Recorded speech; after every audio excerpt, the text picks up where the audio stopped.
December 14, 1810, at Saint Joseph de la Pointe de Levis, I, Father John Baptiste Thibault, was born. Now I'm here to tell my story. Throughout my life I worked as a Catholic secular priest, living my days in chastity, a simple life I led. I was also a missionary for the Dominion of Canada. I founded the Lac St. Anne Mission. The Red River Rebellion was a tireless fight. The Métis would not give up, even if it was better for their well-being. This was a fight that Canada needed to win. The savage Métis took our men, jailed them, and even killed them. These people needed to be stopped, so Canada sent a man to negotiate on behalf of Canada. He, however, failed to do so successfully. We couldn't give up just yet, so I was sent to the Red River Colony with my partner Charles René to negotiate with the Louis Riel, one of the savage men leading the Métis.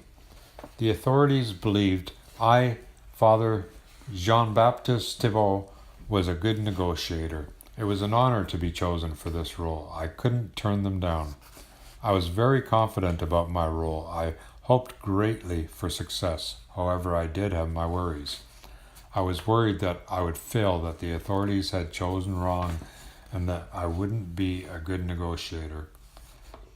I worried I wouldn't make the rough journey alive. I worried they would refuse to allow me access, that I wouldn't be able to talk at all. I worried they would kill me.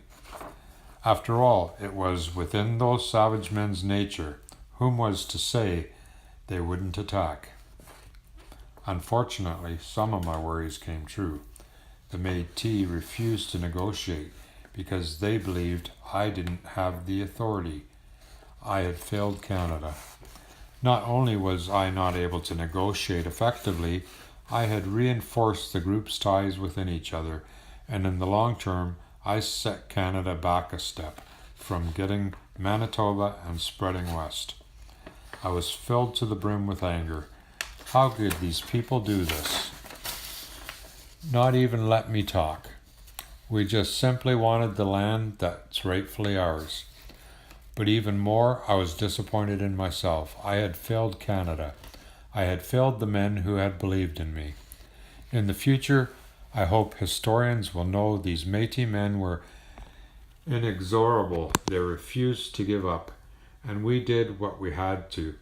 We needed that land, or we would surely be destitute of enough land. We would be weak against future attacks from Britain or the United States. I believe to stop the Métis from ever being such like this again, they need to be more white and drop their savage Indian roots. For then they will understand our point of view and know what they did was absolutely wrong. And now I stand on April 4th, 1979, and facing death. I hope future Canadians will hear and tell my story and stand with me.